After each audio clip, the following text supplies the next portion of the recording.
Чем питается Владимир Путин и Джо Байден? Как отбирают продукты и проверяют их безопасность? А какую зарплату получают повара президентов? Я расскажу вам все про питание самых властимущих людей современности, от любимых блюд до отношения к обычной выпивке. И поверьте, некоторые их пристрастия вас удивят, но об этом в конце. И начать я хотел бы с России и их особого контроля. Ведь подготовкой питания здесь занимаются не просто люди с кулинарным образованием, а действующие сотрудники ФСО, Федеральной службы охраны.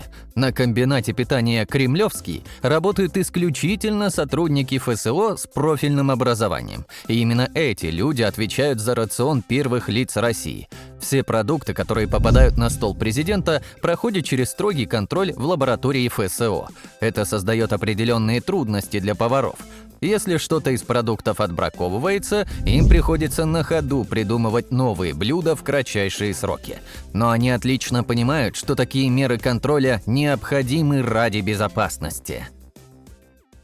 Бывший гендиректор комбината питания «Кремлевский» Игорь Бухаров поделился интересными подробностями. Он отметил, что еда готовится либо на специальной кухне ФСО, либо при участии санитарного врача. Бывший шеф-повар Кремля Жером Рига рассказал о строгом контроле за количеством еды. Если подали больше, чем пришло, проводится проверка происхождения продукта. Цитата. «Есть ФСО, ФСБ, контроль на разных уровнях. Это нормально. Когда вы там работаете, это тяжело, и я сейчас понимаю, что они мне помогали, чтобы я не совершил ошибку и никто никогда не болел», рассказывал Рига. Повар Кремля Вахтанг Абушиди рассказал о процессе проб алкоголя, который делают специально ответственные люди. Часто бывала ситуация, что повар согласовывает меню, закупает продукты, а часть из них уже не возвращается из лаборатории, отбраковали. В итоге ты за полчаса должен сварганить новое блюдо, достойное президента. И опять все сначала. К тебе приходят люди, ты закладываешь баночки, отправляешь в лабораторию.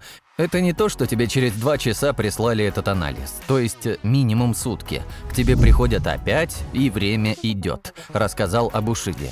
Он подчеркнул, что в Кремле контроль за весом и качеством каждого овоща – это дело профессиональной чести. От грядки до тарелки президента за продуктами следят очень внимательно. Не сказать, что я удивлен такой осторожности, но насколько привередлив сам Путин. И вот тут мнения расходятся. Бывшая жена утверждала, что не сразу разгадала кулинарные предпочтения Владимира Путина. Он либо ел до последней крошки, либо просто отказывался, если ему не нравился какой-то набор продуктов. Не критиковал, не восторгался, не проявлял каких-то особых эмоций. Людмила Александровна трактовала это как выражение его скромности, но сам Путин и его представители видят это по-другому. Президент уверяет, что ест все, что ему подают, и не делает из еды культ. Его пресс-секретарь Дмитрий Песков подчеркивает, что Путин предпочитает простую пищу, стараясь избегать мучного. Есть забавная история с гребешками. Путин в начале своего президентства решил попросить поваров впервые сделать что-то экстравагантное. Спустили указ «Гребешки президенту». Когда Путину принесли блюдо и спросили, нравится ли оно ему, он ответил утвердительно, несмотря на странный вкус, а повара с облегчением вздохнули.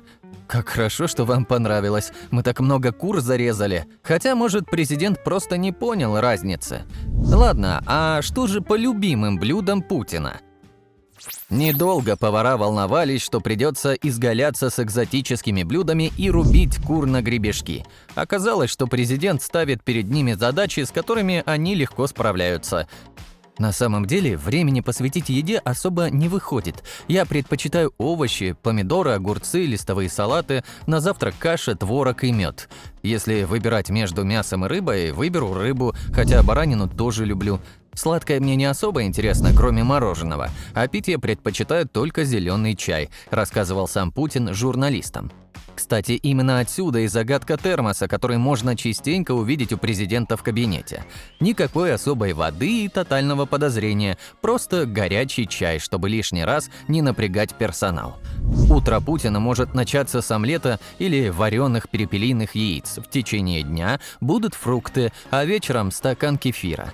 Нам известно также о любви президента к соленьям и витаминному коктейлю из хрена и свеклы. Анатолий Галкин, кремлевский повар, отмечал, что хоть блюда для президента готовят на специальной кухне, основа у меню та же, что и для остальных, но может отличаться в деталях. Владимир Владимирович Путин ценит хорошие котлеты, любит баранину, телятину, рыбку тоже не прочь. В конце концов, они с нами одинаковые люди, делится Галкин. Спросите, а что же по алкоголю? Не отказывается, но и не злоупотребляет. На официальных мероприятиях его бокал скромно наполняют шампанским, водой и лимонным соком. Иногда Путин может позволить себе качественное вино, но от пива в последнее время стал отказываться, держа в уме необходимость поддерживать форму даже на высоком посту. Как с этим делом у Байдена? Давайте сейчас расскажу. Отдельно хотелось бы упомянуть, что Путин достаточно любознателен по отношению к еде. В иностранных визитах он не заставляет придерживаться стандартного меню, а с удовольствием пробует местную пищу. На визите в Таиланд, например, Путин с удовольствием отведал экзотику – от жареных креветок до ароматной утки в карри и острых супов.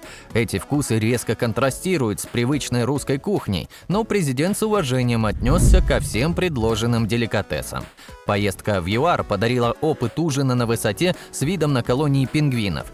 Где бы ни был Путин, он всегда открыт к новым вкусам, будь то традиционные карельские калитки, сладкий татарский чак-чак или осетинские пироги. Его гастрономические приключения показывают, что даже на высших уровнях власти еда остается важной частью культурного обмена и взаимопонимания, конечно. Да и просто обидно, когда человек идет в гости со своим самоваром. Ну, с кремлевской кухней все понятно, как и с официальными приемами. А есть ли любимые заведения общественного питания? Ресторан «Подворье» в Павловске долгое время считался излюбленным местом Владимира Путина. Еще во времена работы вице-губернатором Санкт-Петербурга он часто туда заглядывал. Особый раздел в меню, посвященный блюдам, предпочитаемым им, вызывал гордость у сотрудников заведения. Царская уха, отварная осетрина и ассорти от шефа. Вот лишь некоторые из изысков, которые там можно было попробовать. В Москве Путин также посещал некоторые известные рестораны, такие как кафе «Пушкин» и «Чайка», показывая тем самым не только свою любовь к российской, но и мировой кулинарии. Его привычка ужинать в разных заведениях свидетельствует о том, что он действительно не имеет одного постоянного фаворита, предпочитая разнообразие и качество. Ну и я просто обязан рассказать про несколько курьезных ситуаций. На маленьком приеме для 12 гостей все шло как по маслу, пока не подошло время основного блюда – жареного голубя.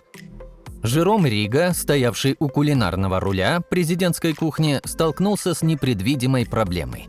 В самый разгар подготовки выяснилось, что духовка не включилась. Голубя просто достали сырым из нее. Представляете, ужас повара. В кулинарном мире, где время и точность все, Жерому пришлось быстро действовать. Он поставил повара, огромного мужчину, караулить духовку с голубем, чтобы никто ее не открыл, а сам в это время искал способы выиграть время. Решение пришло в виде сорбета из водки, поданного после горячих закусок. В итоге голубь был успешно приготовлен, и гости остались довольны, даже не подозревая о произошедших за кулисами драматических событиях. Вахтанг Абушиди, еще один повар с кремлевской кухни, тоже столкнулся с непредвиденным испытанием, когда на одно из мероприятий было запланировано подать блюдо с креветками. Однако из-за недоразумения в команде оказалось, что часть креветок попросту забыли принести, и Вахтангу пришлось сервировать блюдо с одной креветкой на порцию вместо положенного количества. Представляете ситуацию, когда тебе приносят тарелку с единственной креветкой? Гости Путина, наверное, подумали о высокой кухне, но повар потом устроил разнос персоналу. Нет, конечно, можно было бы заказать из доставки, но, сами понимаете, это несколько не тот уровень. Ладно, про Владимира Путина я уже достаточно рассказал. Ну а чем и как питается Джо Байден? И оказалось, что он не только политик высшего ранга, но и настоящий гурман сладкого. Его невероятная страсть к мороженому уже стала частью его имиджа. «Меня зовут Джо Байден, и я люблю мороженое». Эти слова в 2016 году стали частью его политического слогана. Любовь к мороженому настолько глубока, что компания Байдена однажды потратила более $12 тысяч на мороженое Jenny's Splendid Ice Cream, раздавая его спонсорам и команде. Но на одном мороженом долго не протянешь. Байден не упускает возможности насладиться любым другим замороженным лакомством, будь то молочный мусс или замороженный заварной крем. Его кулинарный дневник за время вице-президентской кампании 2012 года выявил его предпочтение не только к фастфуду и мороженому, но и более традиционным сладостям, таким как печенье, рисовый пудинг и разнообразные пироги. Интересно, а заказывает ли себе президент доставку из Dunkin' Donuts с такой любовью к сладенькому? Хотя, если курьер попадет в ДТП, то лидер страны будет голодным, так что вряд ли. Ну а если вы попали в ДТП в Америке и не знаете, что делать дальше, куда обращаться за помощью, где найти грамотного юриста или как получить компенсацию, если у вас нет страховки, компания ДТП Америка помогла получить компенсации на 21 миллион для своих клиентов. Здесь вам точно ответят на все интересующие вас вопросы. Ссылочка будет в описании.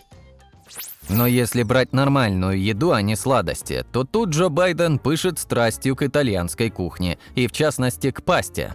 Среди множества блюд его особая слабость – это паста «Волосы ангела помодоро», классика среди итальянских блюд с томатным соусом. Любовь Байдена к итальянской кухне не случайна. Это отражение не только его личных предпочтений, но и связь с итальянским культурным наследием через его семью его жены, доктора Джилл Байден, у которой корни уходят в Сицилию. Джилл Байден, в свою очередь, является не только поддержкой для своего мужа, но и талантливой поварихой, особенно когда речь заходит о классическом итальянском блюде – курице с пармезаном. Это блюдо не просто еда, это часть семейной традиции и выражение любви и заботы, которые Джилл старается дарить своей семье. Тот, кто управляет кухней на верхнем этаже, не должен спускаться, чтобы готовить нам утренний прием пищи. Мы сами в состоянии приготовить яйца или насыпать себе кашу, заявил президент США. В ответ на дополнительный вопрос ведущего о том, готовит ли он сам яйца на завтрак, Байден ответил: «Я – нет, но Джилл – да». Он также признал, что кулинария не является его сильной стороной. А как же здоровое питание, ведь это мистер президент? Джо Байден, несмотря на свою любовь к нездоровой еде, также делает ставку на более здоровые варианты. Точнее, вынужден делать в силу своего возраста, ведь здоровье с годами не прибавляется. Сейчас его диета включает салаты разной степени здоровости, от салата с тунцом до мини-рубленого салата с авокадо и традиционного салата капреза. На текущий момент уже не секрет, что в команде Байдена даже есть специальный диетолог, который четко прописывает меню для поваров, занимается подсчетом калорий и всех микроэлементов, согласовывая это со врачами. Недавно Джо даже на камеру отказался от корн-дога на ярмарке штата, что может показаться мелочью, но в контексте политических традиций и суеверий этот выбор может быть воспринят как тактический ход, ведь о любви Байдена к стритфуду и фастфуду знают все. Его частые визиты в такие места, как Dairy Queen и Whataburger, подчеркивают, что вкусы Байдена в еде остаются доступными и земными, несмотря на его высокий статус.